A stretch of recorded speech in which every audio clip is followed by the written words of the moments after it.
ስግጥምስ ሰግዳለን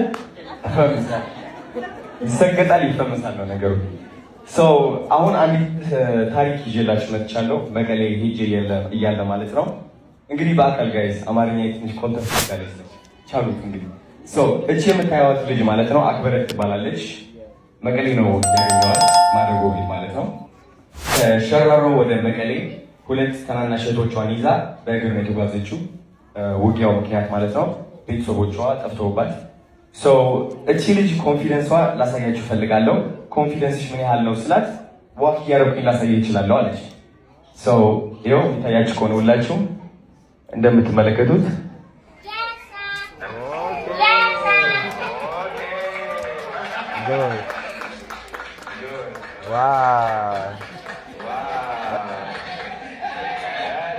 እስኪ ጭብጨባ አክበረት ለምንድን ነው ኮንፊደንት የሆንሽው ብዬ ጠየኳት። መልሷ ምን እንደነበር ታውቃላችሁ? የእፍረት ዋጋ ስለማውቀዋለች። አያችሁ፣ አሁን አንድ ነገር ልነግራችሁ እፈልጋለሁ። እኔ አዶናይ፣ ይህ የምታዩት አዶናይ ከ4 ዓመት በፊት ይህ አዶናይ አልነበርኩም። ይህ አዶናይ ያመጣሁት እያንዳንዷ እርምጃ አዲሱ ማንነቴን በመወከል ነው። እነዚህ ልጆች ሲራመዱ ማለት ነው እኛ የምናየው ሜቢ ልብሳቸው ሊሆን ይችላል፣ ግን በአዲሱ ማንነታቸው ነው እየተራመዱ ያሉት። ይህ ትምህርት፣ ይህ ስልጠና ስለ ልብስ ብቻ ሳይሆን ስለ ኮንፊደንስም ነው።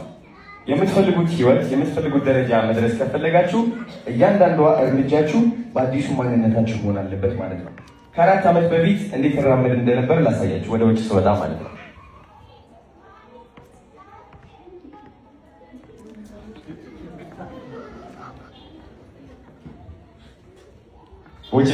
እደበቅ ነበር።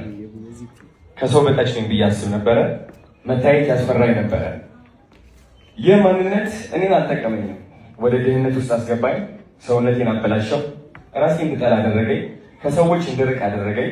ለ2 ዓመት ሙሉ የማታ ሽፍት ነበር የምሰራው። ማታ ለምን?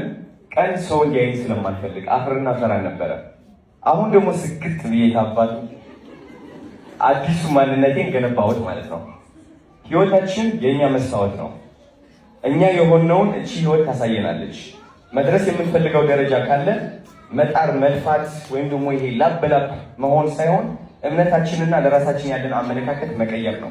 ይህ እምነት ደግሞ እያንዳንዷ እርምጃ ከኛ ጋር መሆን አለበት ማለት ነው። የአሁኑ አዶናይ ማን ነው? ሰው ምን ይለኛል ብሎ አይፈራም። ሁሉም ሰው ያየኛል። አንዳንዱ ሊተርበኝ ይችላል፣ አንዳንዱ ሊሰድበኝ ይችላል፣ አንዳንዱ ደግሞ ሊያደንቀኝ ይችላል። ግን የሚያደንቁኝም ለእኔ ምንም የሚጨምሩት ነገር የለም፣ የሚተርቡኝም ለእኔ ከኔ የሚወስዱት ምንም ነገር የለም። ስለዚህ እያንዳንዷ እርምጃ በሙሉ እምነት እራመዳታለሁ በአዲሱ ማንነቴ ማለት ነው።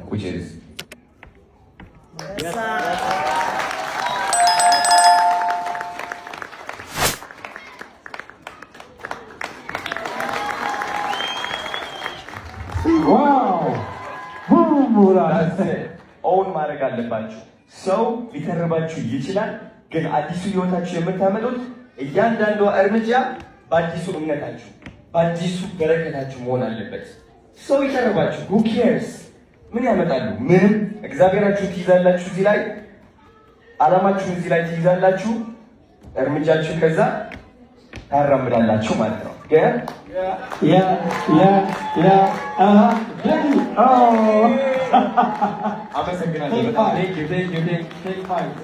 እዚሁ እናቆያለን። ዓላማችሁ እዚህ ላይ ትይዛላችሁ፣ እርምጃችሁ ከዛ ታራምዳላችሁ ማለት ነው።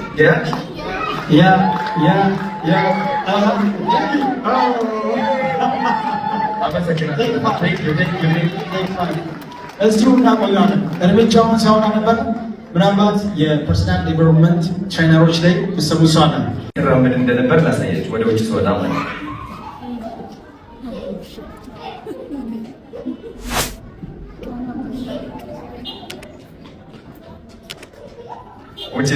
እደበቅ ነበር። ከሰው በታች ነኝ ብዬ አስብ ነበረ። መታየት ያስፈራኝ ነበረ። ይህ ማንነት እኔን አልጠቀመኝም። ወደ ድህነት ውስጥ አስገባኝ። ሰውነቴን አበላሸው። ራሴን እንድጠላ አደረገኝ። ከሰዎች እንድርቅ አደረገኝ። ለ2 ዓመት ሙሉ የማታ ሽፍት ነበር የምሰራው። ማታ ለምን? ቀን ሰው እንዲያየኝ ስለማልፈልግ አፍርና ፈራ ነበረ። አሁን ደግሞ ስግጥ ብዬ ታባቱ አዲሱ ማንነቴን ገነባሁት ማለት ነው። ህይወታችን የእኛ መስታወት ነው። እኛ የሆነውን እቺ ህይወት ታሳየናለች። መድረስ የምንፈልገው ደረጃ ካለ መጣር፣ መልፋት ወይም ደግሞ ይሄ ላብ በላብ መሆን ሳይሆን እምነታችንና ለራሳችን ያለን አመለካከት መቀየር ነው። ይህ እምነት ደግሞ እያንዳንዷ እርምጃ ከኛ ጋር መሆን አለበት ማለት ነው። ያሁኑ አዶናይ ማለት ነው ሰው ምን ይለኛል ብሎ አይፈራም። ሁሉም ሰው ያየኛል። አንዳንዱ ሊተርበኝ ይችላል፣ አንዳንዱ ሊሰድበኝ ይችላል፣ አንዳንዱ ደግሞ ሊያደንቀኝ ይችላል። ግን የሚያደንቁኝም ለኔ የሚጨምሩት ነገር የለም፣ የሚተርቡኝም ለኔ ከኔ የሚወስዱት ምንም ነገር የለም። ስለዚህ እያንዳንዷ እርምጃ በሙሉ እምነት እራመዳታለሁ በአዲሱ ማንነቴ ማለት ነው።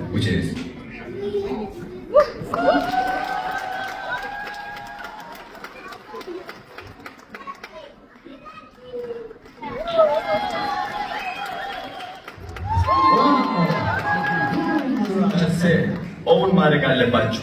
ሰው ሊተርባችሁ ይችላል፣ ግን አዲሱ ህይወታችሁ የምታመጡት እያንዳንዷ እርምጃ በአዲሱ እምነታችሁ በአዲሱ በረከታችሁ መሆን አለበት። ሰው ይተርባችሁ who cares ምን ያመጣል? ምንም። እግዚአብሔራችሁ ትይዛላችሁ። እዚህ ላይ ዴቪድ ጎጊስ የሚባል ሰው አለ። ጉድ ኤግዛምፕል ይመስለኛል። ከዛኛው ማንነት ወደዚህ ሲመጣ ያም በጣም ራሱን አሰቃይተው አሁን ላለበት ስኬትና ቁመና የበቃ ነው። የሰውነት ጨዋታ ብቻ የአእምሮ ጌም ነው ያለው። እስቲ ያሉን ድሮስ ጋር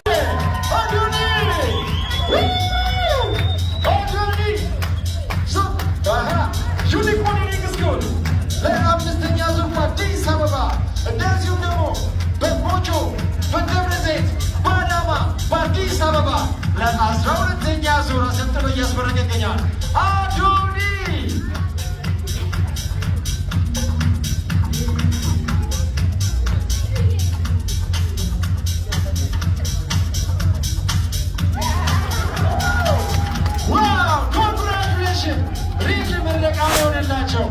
ትልቅ ሞቲቬሽን፣ ትልቅ ኢነርጂ። ዋው! ከልብ እናመሰግናለን አዶ። ቴንኪው በጣም ዜና ያክብርልን። ሪስፔክት ብለናል።